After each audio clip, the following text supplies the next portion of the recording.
Good morning students, आप सभी का स्वागत है ऑब्जेक्टिव हब में। तो आज हम लोग पढ़ेंगे हिस्ट्री का यूरोप में राष्ट्रवाद का संपूर्ण ऑब्जेक्टिव। इससे बाहर का इस चैप्टर से कोई सवाल नहीं आएगा। चलिए शुरू करते हैं। जर्मन राइन राज्य का निर्माण किसने किया था? जर्मन राइन राज्य का निर्माण किसने किया था? जर्मन राइन राज्य का निर्माण किसने किया था? नेपोलियन बोनापार्ट ने। नेपोलियन बोनापार्ट ने। ये 2 नंबर क्वेश्चन।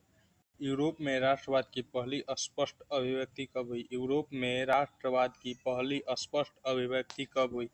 यूरोप में राष्ट्रवाद की पहली स्पष्ट अभिव्यक्ति 1789 की फ्रांसीसी क्रांति के साथ। 1789 की फ्रांसीसी क्रांति के साथ। 1789 की फ्रांसीसी क्रांति के साथ। 3 नंबर क्वेश्चन। यूरोप का मरीज किसे कहा जाता है? यूरोप का मरीज किसे कहा जाता है? तो यूरोप का मरीज किसे कहा जाता है? तुर्की को। तुर्की को यूरोप का मरीज तुर्की को कहा जाता है। यूरोप का मरीज तुर्की को कहा जाता है। 4 नंबर क्वेश्चन। मेटरनिक का पतन किस वर्ष हुआ था? मतलब मेटरनिक का पतन मतलब मृत्यु। मेटरनिक का पतन किस वर्ष हुआ था? सन 1848 ईस्वी में। मई 1848 ईस्वी में मेटरनिक का पतन मई 1848 ईस्वी में हुआ था। 5 नंबर क्वेश्चन। फ्रांस में किस शासक वंश की पुनर्स्थापना वियना कांग्रेस द्वारा की गई थी? फ्रांस में किस शासक वंश की स्थापना वियना कांग्रेस द्वारा की गई थी? बूर्बो वंश के द्वारा। बूर्बो वंश की पुनर्स्थापना मतलब फिर से स्थापना किस कांग्रेस द्वारा की गई थी? बूर्बो वंश के द्वारा। बूर्बो वंश के द्वारा। इटली एवं जर्मनी के एकीकरण के विरुद्ध निम्नलिखित में से कौन सा देश था? मतलब जो इटली और जर्मनी का एकीकरण हुआ उसके विरुद्ध निम्नलिखित नीचे दिए हुए में से कौन सा देश था? कौन सा देश था? ऑस्ट्रिया। ऑस्ट्रिया। इटली और जर्मनी के एकीकरण के विरुद्ध ऑस्ट्रिया था। ऑस्ट्रिया था। मेजनी का संबंध किस संगठन से था? मेजनी का संबंध किस संगठन से था? मेजनी का संबंध कार्बोनरी से था। कार्बोनरी से। कार्बोनरी से। मेजनी का संबंध किससे था? कार्बोनरी से। कार्बोनरी से। जालवेरिन एक कैसी संस्था थी? जालवेरिन एक कैसी संस्था थी?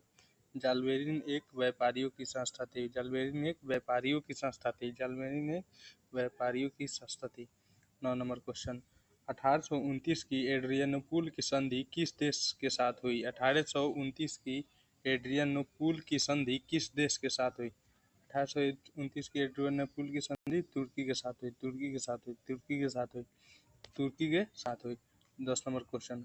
काउंटर काबूर को विक्टर एमेनुएल ने किस पद पर नियुक्त किया? मतलब काउंटर काबूर को विक्टर एमेनुएल ने किस पद पर नियुक्त किया? किस पद पर नियुक्त किया जी? प्रधानमंत्री पर। प्रधानमंत्री पर। प्रधानमंत्री पर। प्रधानमंत्री पर। गैरीबाल्डी पेशे से क्या था? गैरीबाल्डी पेशे से क्या था? गैरीबाल्डी पेशे से क्या था? नाविक। नाविक। गैरीबाल्डी पेशे से क्या था? नाविक। इस चैप्टर से बाहर ये पढ़ा देंगे, इस चैप्टर से बाहर नहीं आएगा। चलिए आगे बढ़ते हैं। इटली एवं जर्मनी वर्तमान में किस महादेश के अंतर्गत हैं? इटली एवं जर्मनी वर्तमान में मतलब अभी के समय में किस महादेश के अंतर्गत हैं?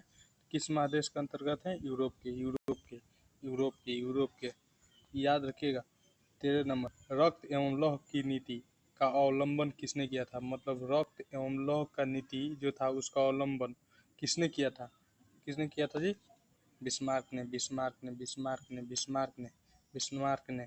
यूरोपवासियों के लिए किस देश का साहित्य एवं ज्ञान प्रेरणा स्रोत रहा? यूरोपवासियों के लिए किस देश का साहित्य एवं ज्ञान प्रेरणा स्रोत रहा? किस देश का ज्ञान एवं साहित्य प्रेरणा स्रोत रहा? यूनान का। यूनान के लिए। यूनान के लिए। चलिए आगे बढ़ाए। फ्रैंकफर्ट की संधि कब हुई? फ्रैंकफर्ट की संधि कब हुई? फ्रैंकफर्ट की संधि 1871 में हुई। 1871 में। 1871 में। 1871 में। 16 नंबर क्वेश्चन। किस युद्ध के बाद जर्मनी का एकीकरण पूरा हुआ? किस युद्ध के बाद जर्मनी का एकीकरण पूरा हुआ?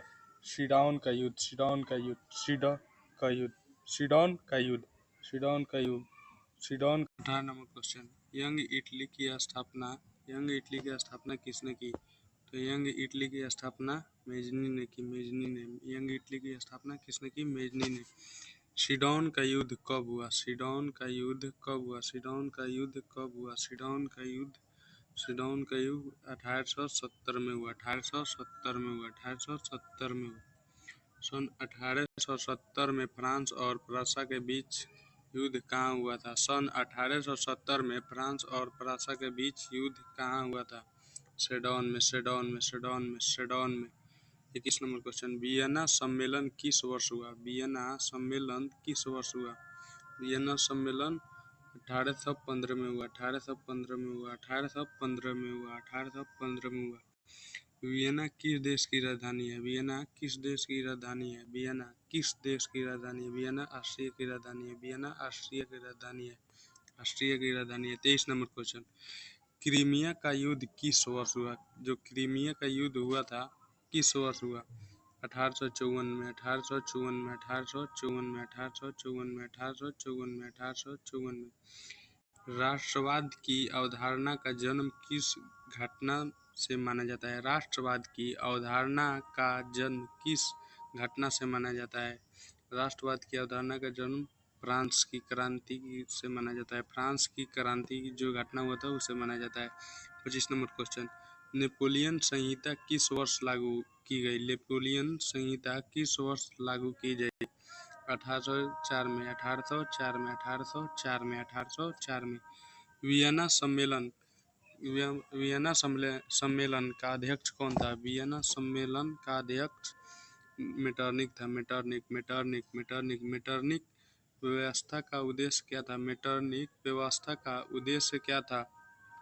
पुरातन व्यवस्था की पुनर्स्थापना करता, मतलब जो पुराना व्यवस्था था उसी को फिर से स्टार्ट करना। मेटरनिक व्यवस्था का उद्देश्य क्या था? पुरातन व्यवस्था की पुनर्स्थापना, पुरातन व्यवस्था की पुनर्स्थापना।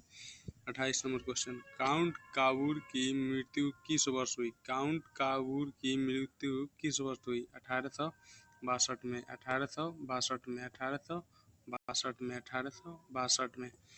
आगे बढ़ते हैं, इटली एवं और जर्मनी के एकीकरण का विरोध कौन था? विरोधी कौन था? इटली एवं और जर्मनी के एकीकरण का विरोधी कौन था? इटली और जर्मनी के एकीकरण का विरोधी ऑस्ट्रिया था। Austria, Austria, Austria. जर्मनी का एकीकरण किस वर्ष पूर्ण हुआ? जर्मनी का एकीकरण किस वर्ष पूर्ण हुआ? 1871 में, 1871 में, 1871 में।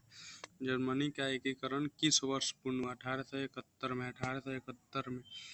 लाल कुर्ती का गठन किसने किया? लाल कुर्ती का गठन किसने किया? गैरीबाल्डी ने, गैरीबाल्डी ने, गैरीबाल्डी ने। लाल कुर्ती का गठन किसने किया? गैरीबाल्डी ने, गैरीबाल्डी ने। आगे बढ़ते हैं, जालबेरिंग संघ की स्थापना किस वर्ष हुआ? मतलब जो जालबेरिंग संघ की स्थापना किस वर्ष हुआ? 1834 में, 1834 में, 1834 में, 1834 में, 1834 में। गॉस्टिन की संधि किस वर्ष हुई? गॉस्टिन की संधि किस वर्ष हुई? गॉस्टिन की संधि 1865 में हुई, 1865 में। गॉस्टिन की संधि 1865 में हुई, 1865 में। यूरोपीय सभ्यता का पालना किसे कहा जाता है? यूरोपीय सभ्यता का पालना किसे कहा जाता है? यूनान को, यूनान को। यूरोपीय सभ्यता का पालना यूनान को कहा जाता है। यूनान को, यूनान को, यूनान को, यूनान को। एड्रियानोपुल की संधि किस वर्ष हुई? एड्रियानोपुल की संधि किस वर्ष हुई? 1829 में, 1829 में, 1829 में, 1829 में, 1829 में। सीडोन का युद्ध किनके बीच हुआ था? सीडोन का जो युद्ध हुआ था किनके बीच हुआ था? फ्रांस और प्रसा के, फ्रांस और प्रसा के, फ्रांस और प्रसा के, फ्रांस और प्रसा के, फ्रांस और प्रसा के। किस वर्ष यूनान को एक स्वतंत्र राष्ट्र घोषित किया गया? किस वर्ष यूनान को एक स्वतंत्र राष्ट्र घोषित किया गया? 1832 में यूनान को एक स्वतंत्र राष्ट्र घोषित कर दिया गया। किसमें? 1832 में, 1832 में। किस संधि द्वारा जर्मनी का एकीकरण हुआ? किस संधि द्वारा जर्मनी का एकीकरण हुआ जी? फ्रैंकफर्ट की संधि, फ्रैंकफर्ट की संधि, फ्रैंकफर्ट की संधि, फ्रैंकफर्ट की संधि, फ्रैंकफर्ट की संधि। हंगरी की राजधानी है, हंगरी की राजधानी है, हंगरी की राजधानी कहाँ है? हंगरी की राजधानी Budapest, Budapest, Budapest, Budapest, Budapest, Budapest. चलिए 40 नंबर क्वेश्चन, गीजो कहाँ का प्रधानमंत्री था? गीजो, जो गीजो था वो कहाँ का प्रधानमंत्री था? फ्रांस का, फ्रांस का, फ्रांस का, फ्रांस का, फ्रांस का, फ्रांस का। चलिए आगे बढ़ते हैं, सेडोवा का युद्ध किनके बीच हुआ था? जो सेडोवा का युद्ध हुआ था किसके बीच हुआ था? ऑस्ट्रिया और प्रसा, ऑस्ट्रिया और प्रसा, ऑस्ट्रिया और प्रसा, ऑस्ट्रिया और प्रसा। 42 नंबर क्वेश्चन, ऑटो को निम्न में से कहाँ का राजा घोषित किया गया? आटो का को निम्न में से कहाँ का राजा घोषित किया गया? आटो को निम्न में से कहाँ का राजा घोषित किया? यूनान का। चलिए इसी के साथ द एंड क्वेश्चन खत्म होता है। और अगले चैप्टर का मैं पूरा प्ले लिस्ट बना दूंगा हिस्ट्री का ऑब्जेक्टिव का, आप लोग जरूर देखिएगा और अच्छा लगे तो चैनल को सब्सक्राइब जरूर कीजिएगा। इसी के साथ अलविदा लेते हैं।